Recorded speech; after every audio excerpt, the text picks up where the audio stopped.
Bienvenue sur le podcast des Montessori 7, Montessori à la maison. Je suis Anne-Laure Schneider, formatrice Montessori et maman de 5 enfants instruits en famille. Ma mission, c'est d'aider les parents, les assistantes maternelles, bref, tous ceux que dans notre communauté nous appelons des souricettes, à mettre en pratique la philosophie Montessori chez eux, avec leurs enfants ou les enfants qu'ils gardent.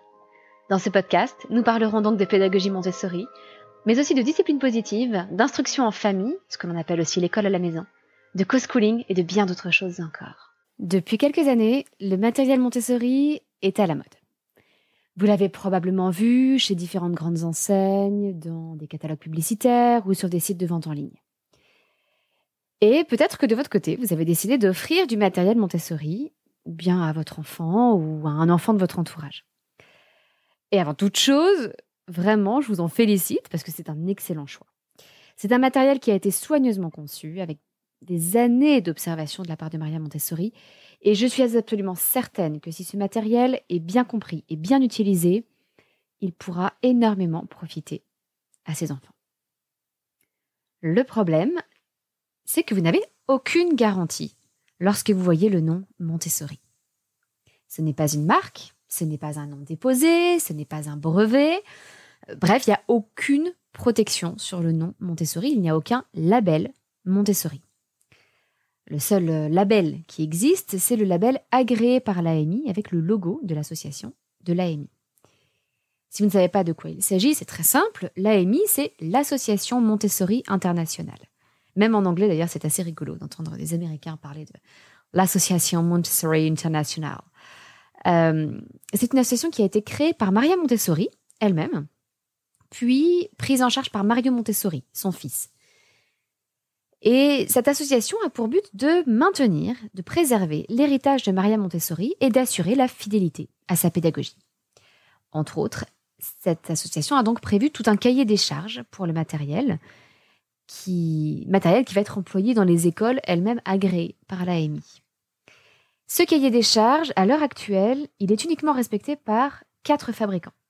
Vous avez Ninois, qui est un fabricant hollandais, l'italien Gonzaga-Redi, le japonais Matsumoto et un petit nouveau qui est un petit peu plus récent, le coréen AgaWorld. En tout cas, c'est un peu plus récent. Je ne sais pas s'il existait avant, mais c'est un peu plus récent qu'il fabrique du matériel Montessori. Et on trouve aujourd'hui en France assez facilement le matériel Ninois. Alors Ninois, je vous l'épelle parce que ça ne se prononce pas du tout comme ça s'écrit. Nienhuis. Ou du matériel Gonzaga-Redi. Du matériel qui est distribué par exemple par les sites Montessori Spirit ou alors Montessori Jeux et Éducation.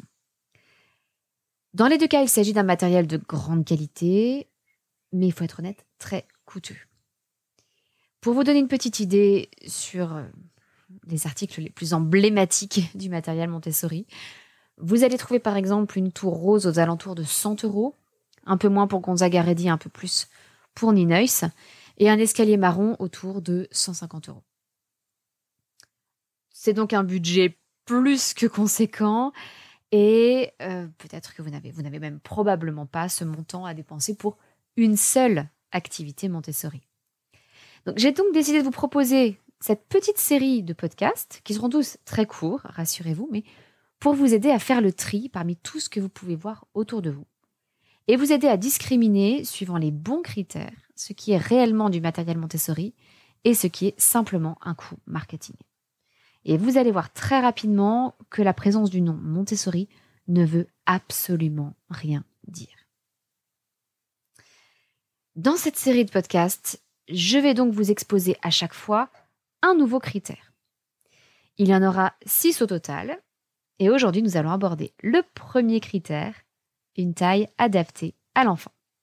Car oui, désolé, mais ici, la taille, ça compte. L'un des premiers critères qui vous fera reconnaître si ce que vous voyez est bien du matériel Montessori, c'est de vérifier s'il est à la taille de l'enfant.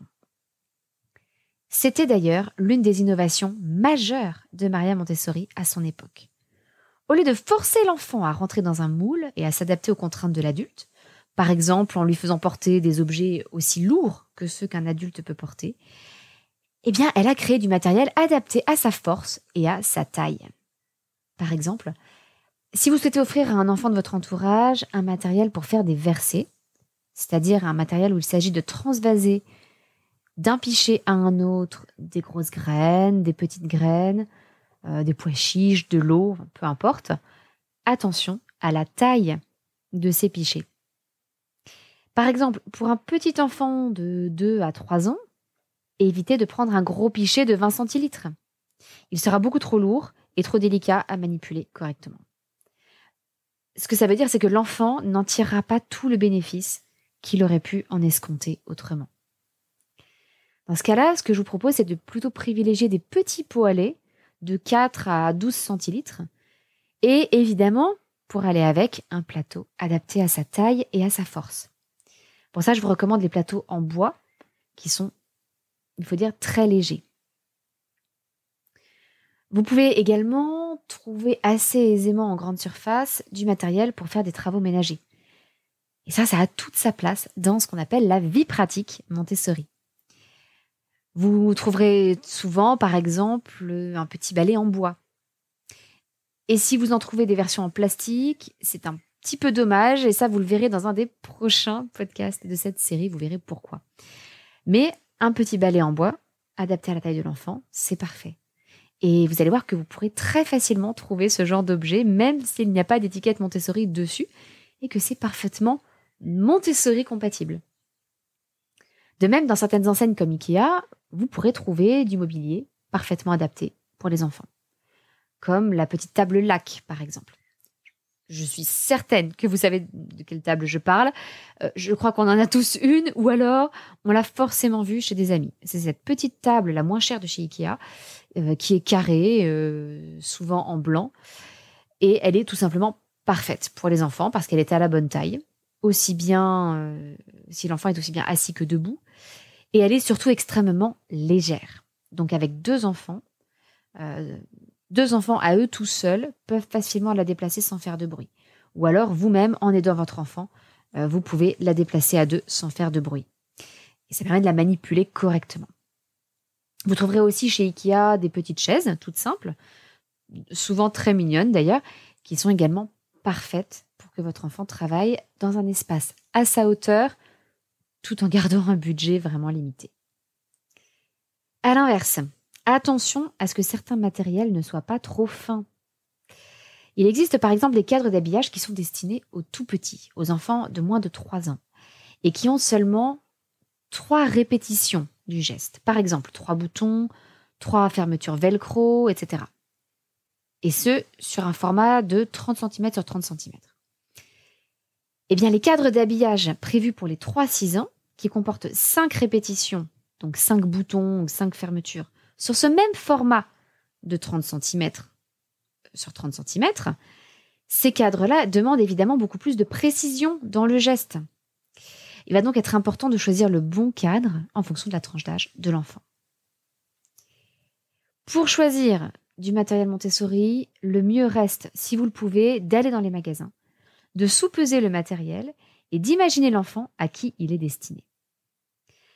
Est-ce que ce matériel est bien proportionné ? Est-ce que l'enfant pourra le porter ? Bref, essayez d'évaluer si le matériel est adapté à sa force et à sa taille. Ou alors, vous pouvez aussi vous laisser guider à travers mes formations ou me demander dans l'accompagnement des Montessori 7, qui est notre communauté sur abonnement mensuel, si tel ou tel matériel que vous avez repéré est adapté.